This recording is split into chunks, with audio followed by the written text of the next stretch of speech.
Assalamualaikum warahmatullahi wabarakatuh. Yang terhormat Bapak Ibu Ketua RT RW, para tokoh masyarakat, serta ibu dan bapak-bapak, serta adik-adik yang kami banggakan. Mari kita bayangkan, setiap hari Indonesia menghasilkan sampah seberat 92.500 ton atau setara dengan 12.000 ekor gajah, dan 350 ton sampah plastik kita berakhir di lautan setiap tahunnya. Kenalkan, nama saya Nafisula Deka. Dulu saya juga bingung menghadapi tumpukan sampah yang tidak tahu mau diapakan.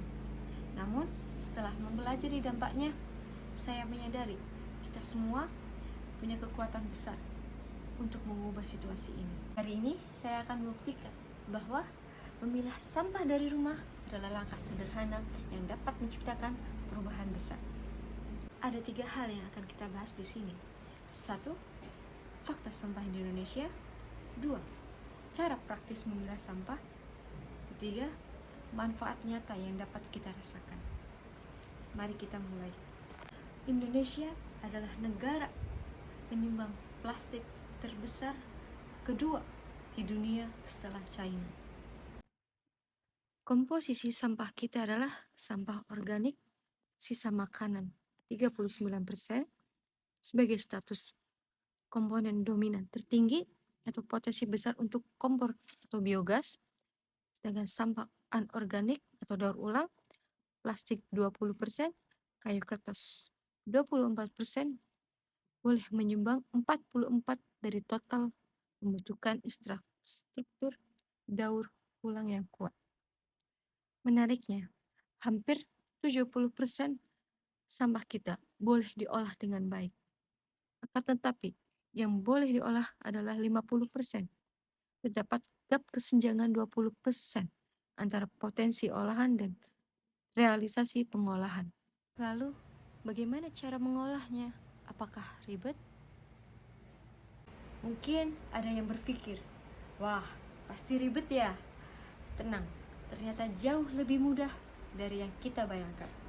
Bahkan anak SD sekalipun boleh. Pertanyaannya adalah, apakah di rumah kita sampah plastik dan organik tercampur? Jika iya, maka kita bagian dari masalah. Kabar baiknya, kita juga bagian dari solusi. Langkah mudahnya adalah kita siapkan 2 tong sampah di rumah. Di sini saya akan mendeskripsikan bahwa sampah organik adalah warna hijau dan sampah anorganik adalah warna orange. Bagaimana cara memilahnya? Saya akan berikan satu trik pertanyaan. Apakah ini dulu makhluk hidup? Jika iya, maka masuk ke dalam sampah organik. Jika benda mati, maka masuk sampah anorganik. Apa contohnya? Jika sampah organik adalah sisa-sisa makanan seperti kulit buah, pisang, jeruk, sisa sayur, batang, daun layu, nasi sisa, daun kering. Jika anorganik, botol plastik, kaleng minuman, benda aluminium, kardus, bekas kemasan, kantong plastik. Mudah bukan? Sesederhana itu. Yang kita butuhkan adalah kebiasaan baik. Sekarang, apa manfaatnya buat kita? 1. Rumah lebih bersih dan sehat, tidak bau, tidak ada lalat, tidak ada kecoa, keluarga terhindar dari diare ataupun penyakit kulit. Yang kedua, sampah organik kita boleh kita jadikan pupuk gratis dan tidak perlu membeli pupuk mahal di luar.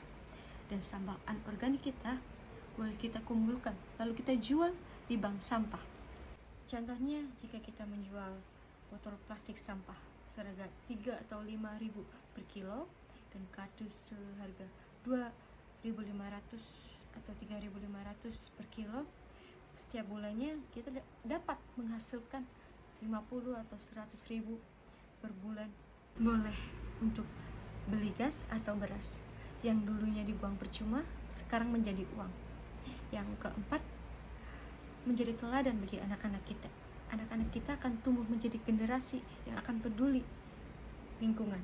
Bapak-bapak dan ibu-ibu, hari ini kita telah mempelajari bahwa Indonesia adalah penghasil sampah terbesar kedua di dunia setelah China. Cara memilah sampah, 2 tong sampah, kenali jenisnya dan manfaatnya, baik untuk kebersihan keluarga, menghemat uang dan uang tambahan. Sekarang mari kita bertindak. Minggu ini siapkan 2 tong sampah. Mulai besok ajari keluarga kita cara memilah sampah. Akhir bulan kita jual sampah anorganik kita ke bank sampah. Lalu ajak tetangga, karena perubahan besar jika kita lakukan bersama-sama. Ibu-ibu, bapak-bapak, jangan remehkan kekuatan kita. Jika satu keluarga memilah sampah dengan baik, itu baik. Jika 10 keluarga, itu luar biasa. Jika 1 RT, 1 RW, itu gerakan perubahan nyata untuk Indonesia. Saya percaya kepada ibu-ibu, bapak-bapak, dan adik-adik semua bahwa kita semua mampu. Mari kita jadikan Indonesia lebih baik untuk anak cucu kita. Terima kasih atas perhatian dan waktunya. Wassalamualaikum warahmatullahi wabarakatuh.